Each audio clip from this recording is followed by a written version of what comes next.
Hi guys, welcome back to my YouTube channel. ನಾನಿವತ್ತು chicken sambar ರೆಸಿಪಿನ ತೋರಿಸ್ತಾ ಇದ್ದೀನಿ. ಇದು ತುಂಬ ಡಿಫ್ರೆಂಟಾಗಿರೋಂಥ ಚಿಕನ್ ಸಾಂಬಾರು. ಎಲ್ಲರೂ ನನ್ನ ಚಾನಲ್ನ ಲೈಕ್ ಮಾಡಿ, ಶೇರ್ ಮಾಡಿ, ಕಾಮೆಂಟ್ ಮಾಡಿ, ಹಾಗೆ ಸಬ್ಸ್ಕ್ರೈಬ್ ಕೂಡ ಮಾಡ್ಕೊಳ್ಳಿ. ಪಕ್ಕದಲ್ಲಿ ಕಾಣಿಸುವಂಥ ಬೆಲ್ ಐಕನ್ ಕೂಡ ಕ್ಲಿಕ್ ಮಾಡಿ. ನೋಡಿ, ಚಿಕನ್ ತಗೊಂಡಿದ್ದೀನಿ ½ kg. ನೆಕ್ಸ್ಟ್ ಇದಕ್ಕೆ ನಾನು ನೋಡಿ ಟೊಮೊಟೊ ತಗೊಂಡಿದ್ದೀನಿ, ಒಂದು 3ರಿಂದ 4 ಚಕ್ಕೆ ಲವಂಗ ತಗೊಂಡಿದ್ದೀನಿ. ಈರುಳ್ಳಿ, ಇದು ಕೊತ್ತಂಬರಿ, ಶುಂಠಿ, ಬೆಳ್ಳುಳ್ಳಿ, ಹಾಗೆ 5 ಹಸಿಮೆಣಸಿನ್ಕಾಯಿ ತೊಗೊಂಡಿದ್ದೀನಿ. ಇದೆಲ್ಲ ನಾವು ಗ್ರೈಂಡ್ ಮಾಡ್ಕೊಳ್ಳೋಣ ಬನ್ನಿ. ನೋಡಿ, ಕೊತ್ತಂಬರಿ ಒಂದು ಹಿಡಿ ಎಷ್ಟು ಹಾಕ್ಕೊಳ್ಳಿ.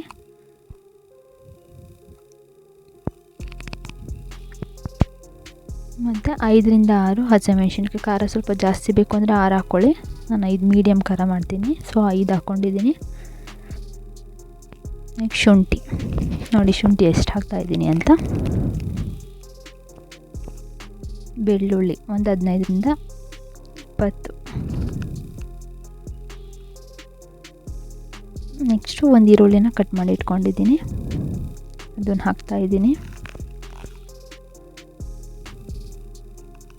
ಮೀಡಿಯಮ್ ಸೈಜ್ ಇದ್ದರೆ 2 ಈರುಳ್ಳಿ ಹಾಕ್ಕೊಳ್ಳಿ, ದೊಡ್ಡ ಸೈಜ್ ಇದ್ದರೆ 1 ಹಾಕ್ಕೊಳ್ಳಿ. ನೆಕ್ಸ್ಟು 3 ಟೊಮೊಟೊ ಹಣ್ಣು ಹಾಕ್ತಾಯಿದ್ದೀನಿ. ನೋಡಿ, ಮೀಡಿಯಮ್ ಸೈಜಲ್ಲೇ ಇದೆ. 3 ಟೊಮೊಟೊ ಹಣ್ಣು ಹಾಕ್ಕೊಂಡಿದ್ದೀನಿ. ಚಕ್ಕೆ ಲವಂಗ ನೋಡಿ, ಒಂದು 5 ಲವಂಗ ತಗೊಂಡಿದ್ದೀನಿ, ಚಕ್ಕೆ ಅಷ್ಟು. ಆಮೇಲೆ ಇದಕ್ಕೆ ನೀರು ಆ್ಯಡ್ ಮಾಡಿಕೊಂಡು ಗ್ರೈಂಡ್ ಮಾಡ್ಕೊಳ್ಳೋಣ. ನೋಡಿ, ಗ್ರೈಂಡ್ ಆದಮೇಲೆ ನೋಡಿ ಎಲ್ಲ ಗ್ರೈಂಡ್ ಆಗಿದೆ. ಈ ಥರ ಪೇಸ್ಟ್ ಆಗಬೇಕು.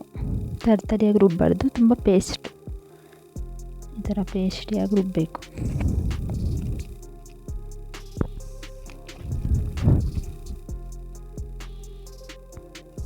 ನೆಕ್ಸ್ಟ್ ಇವಾಗ ಒಂದು ಕುಕ್ಕರಲ್ಲಿ ಆಯಿಲ್ ಹಾಕ್ಕೊಳ್ಳೋಣ. ಒಂದು 2 ಇಲ್ಲ 3 ಟೇಬಲ್ ಸ್ಪೂನ್ ಅಷ್ಟು ಹಾಕ್ಕೊಳ್ಳಿ. ಒಂದು 3 ಟೇಬಲ್ ಸ್ಪೂನ್ ಹಾಕ್ಕೊಳ್ಳಿ ಆಯಿಲು. ಬೇಕಿದ್ರೆ ನೀವು ತುಪ್ಪ ಕೂಡ ಆ್ಯಡ್ ಮಾಡ್ಕೋಬೋದು. ಒಂದು ಅರ್ಧ ಈರುಳ್ಳಿ ಒಗ್ಗರಣೆಗೆ ಹಾಕ್ಕೊಳ್ಳಿ.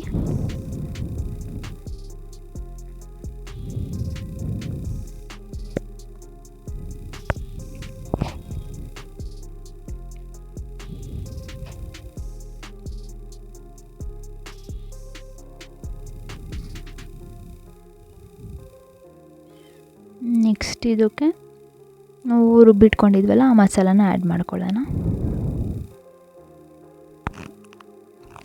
ಇದೆಲ್ಲ ಚೆನ್ನಾಗಿ ಫ್ರೈ ಆಗಬೇಕು.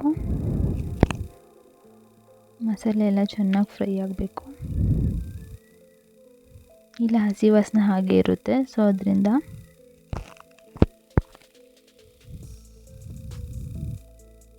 ಒಂದು 5 ಮಿನಿಟ್ಸ್ ಫ್ರೈ ಮಾಡ್ಕೊಳ್ಳಿ. ನೆಕ್ಸ್ಟ್ ಇದಕ್ಕೆ ಧನಿಯಾ ಪುಡಿ ಹಾಕ್ಕೊಳ್ಳಿ, ಒಂದು ಅರ್ಧ ಸ್ಪೂನ್ ಹಾಕ್ಕೊಳ್ಳಿ. ಮತ್ತು 2 ಟೇಬಲ್ ಸ್ಪೂನಷ್ಟು ಉಪ್ಪು, ಕಲ್ಲುಪ್ಪು ಯೂಸ್ ಮಾಡೋದು ಜಾಸ್ತಿ ನಾನು.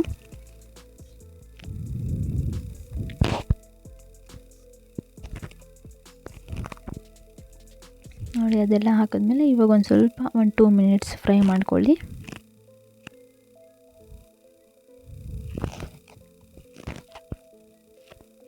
ಇವಾಗ ಕುದೀತಿದೆ, ಅದು ಫ್ರೈ ಆಗಿದೆ, ಕಲರೆಲ್ಲ ನೋಡಿ ಚೇಂಜ್ ಆಗಿದೆ.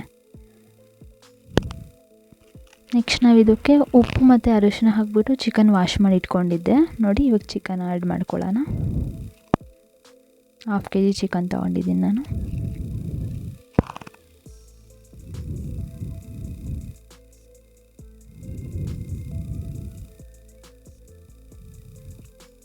ನೆಕ್ಸ್ಟ್ ಇವಾಗೆಲ್ಲ ಮಿಕ್ಸ್ ಮಾಡೋಣ ಮಸಾಲೆಯಲ್ಲಿ.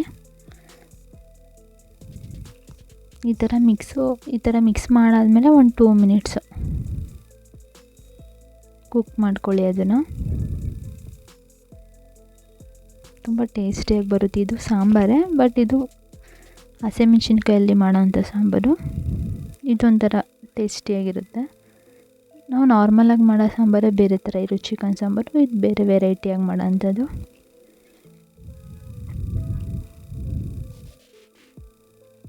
ನೋಡಿ ಇವಾಗ ಮಸಾಲೆ ಎಲ್ಲ ಅಂಟಿದೆ ಪೀಸಸ್ಗೆ. ನೆಕ್ಸ್ಟ್ ಇದಕ್ಕೆ ನಾವು ನೀರು ಆ್ಯಡ್ ಮಾಡೋಣ. ನಾನು ಅದೇ ಜಾರಲ್ಲಿ ನೀರು ಹಾಕ್ಕೊಂಡಿದ್ದೆ, ಮಸಾಲೆ ಎಲ್ಲ ಇರುತ್ತಲ್ಲ ಅಲ್ಲಾಡಿಸ್ಬಿಟ್ಟು ಅದರಲ್ಲೇ ಮಿಕ್ಸ್ ಮಾಡಿ ಹಾಕ್ಕೋಬೇಕಾಗುತ್ತೆ. ನೋಡಿ ನಿಮಗೆ ನೀರು ಸ್ವಲ್ಪ ಜಾಸ್ತಿ ಬೇಕು ಅಂತ ಅಂದರೆ ಹಾಕ್ಕೊಳ್ಳಿ, ಪರವಾಗಿಲ್ಲ. ನಾನು ತುಂಬ ಗಟ್ಟಿಯಾಗೂ ಮಾಡಲ್ಲ, ತುಂಬ ನೀರು ಥರನೂ ಮಾಡಲ್ಲ, ಮೀಡಿಯಮಾಗಿ. ನೋಡಿ ನೆಕ್ಸ್ಟ್ ಒಂದು ವಿಷಲ್ ಬರಲಿ. ಒಂದಿಲ್ಲ ನೀವು ಎಷ್ಟು ಇಡ್ತೀರ ಸಾಂಬಾರಿಗೆ 2 ವಿಷಲ್ಗೆ ಇಟ್ಕೊಳ್ಳಿ. ನಾನು ಒಂದು ಮಾತ್ರ ಇಡ್ತೀನಿ. ನೋಡಿ ಇವಾಗ ರೆಡಿ ಆಗಿದೆ. ಚಿಕನ್ ಕೂಡ ಬೆಂದಿದೆ. 1 ವಿಷಲಿಗೆ ಇಟ್ಟರೆ ಸಾಕು. ನೋಡಿ ರೆಡಿ ಆಗಿದೆ, ಸರ್ವ್ ಮಾಡಿದ್ದೀನಿ. ಹೇಗಾಗಿದೆ ಅಂತ ನೋಡಿ, ತುಂಬ ಟೇಸ್ಟಿಯಾಗಿರುತ್ತೆ. ಎಲ್ಲರೂ ಒಂದ್ಸಲ ಇದೇ ಥರ ಮಾಡಿಕೊಂಡು ತಿಂದು ಹೇಗೆ ಬಂದಿದ್ದು ಟೇಸ್ಟ್ ಅಂತ ಕಾಮೆಂಟ್ ಮಾಡಿ ತಿಳಿಸಿ. Thanks for watching my video.